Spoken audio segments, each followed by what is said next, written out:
আজ MKD coaching সেন্টারে আমরা জানবো ভূমিকম্প কিভাবে হয়, কেন হয় এবং কিভাবে আমরা নিজেদের নিরাপদ রাখতে পারি। আজ আমরা চোখের সামনে দেখব ভূমিকম্প কেন হয়। শুরু করি।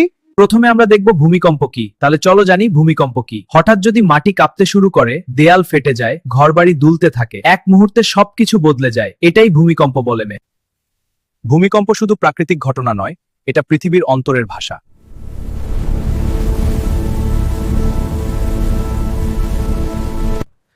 2004 সালের এই ভূমিকম্প ও সুনামি হাজার হাজার মানুষের প্রাণ কেড়ে নিয়েছিল।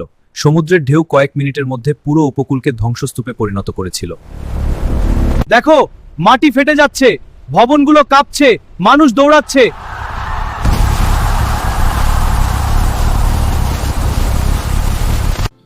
স্যার, এত বড় বড় ভবন কিভাবে এভাবে কাঁপছে? কারণ পৃথিবীর নিচে বিশাল শক্তি লুকিয়ে আছে। আজ আমরা জানবো সেই শক্তির রহস্য। এটা ঘটে যখন পৃথিবীর ভেতরের টেকটনিক প্লেট হঠাৎ নড়ে ওঠে।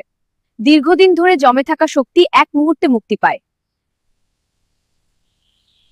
স্যার, এত শক্তি কোথা থেকে আসে? পৃথিবীর গভীরে মানুষের চোখ পৌঁছায় না। চল এবার দেখি পৃথিবীর ভেতরে কি ঘটে, যার ফলে এই ভয়ঙ্কর কম্পন তৈরি হয়েছে। দেখো, পৃথিবীর উপরের স্তরকে বলে ভূপৃষ্ঠ বা ক্রাস্ট। এই স্তরটি কয়েকটি বড় বড় টেকটনিক প্লেটে ভাগ করা। এই প্লেটগুলো সবসময় ধীরে ধীরে নড়ছে, কখনো একে অপরের দিকে এগোয়, কখনো দূরে সরে যায়। যখন এই প্লেটগুলো ধাক্কা খায় তখন শক্তি জমতে থাকে, আর যখন সেই জমে থাকা শক্তি হঠাৎ বেরিয়ে আসে তখনই সৃষ্টি হয় ভূমিকম্প। যেখান থেকে ভূমিকম্পের শক্তি বের হয়, ভূপৃষ্ঠের নিচের সেই স্থানকে বলে ফোকাস। আর ফোকাসের ঠিক উপরের ভূপৃষ্ঠের স্থানকে বলে এপিসেন্টার। ভূমিকম্পের তীব্রতা মাপা হয় রিক্টার স্কেলে।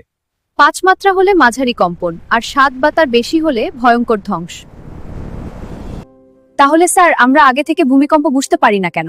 বিজ্ঞানীরা চেষ্টা করছেন, কিন্তু এখনো সঠিক সময় বলা কঠিন। প্রকৃতির শক্তি বিশাল, তাকে বোঝাই আমাদের প্রথম সুরক্ষা। ভূমিকম্প থামানো যায় না, কিন্তু ক্ষতি কমানো যায়।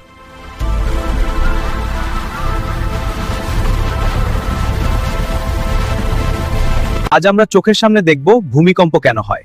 দুর্বল নির্মাণ, নিয়ম না মেনে বাড়ি তৈরি, এই কারণেই ক্ষয়ক্ষতি বাড়ছে। বেশি জনসংখ্যা ও ঘনবসতি এলাকা একটি বড় কম্পন মানেই হাজার মানুষের বিপদ। যেখানে ভূমিকম্প প্রতিরোধী নকশা নেই, সেখানে প্রাণহানি সবচেয়ে বেশি হয়। দেখো, সঠিক নকশা ও শক্ত কাঠামো থাকলে একই মাত্রার ভূমিকম্পেও ক্ষতি অনেক কম হয়। প্রকৃতির শক্তির চেয়ে বড় বিপদ আমাদের অবহেলা। ভূমিকম্পকে থামানো যায় না, কিন্তু প্রস্তুতি নিলে জীবন বাঁচানো যায়।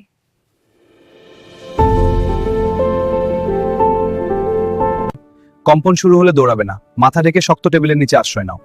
হাত দিয়ে মাথা ও ঘাড় ঢেকে রাখবে এবং টেবিল শক্ত করে ধরে থাকবে। লিফট ব্যবহার করবে না, বিদ্যুৎ চলে গেলে লিফট আটকে যেতে পারে। কম্পন থামলে ধীরে ধীরে সিঁড়ি দিয়ে নিচে নামবে। বাইরে গেলে খোলা জায়গায় দাঁড়াবে, বাড়ি, গাছ বা বিদ্যুতের খুঁটি থেকে দূরে। সবচেয়ে গুরুত্বপূর্ণ হলো ভয় না পেয়ে সঠিক নিয়ম মানা।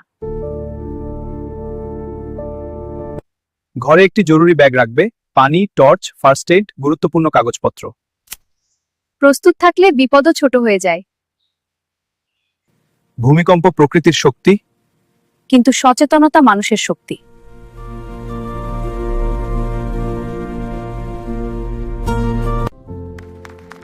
ভিডিও ভালো লাগলে এমকেডি কোচিং সেন্টার সাবস্ক্রাইব করো।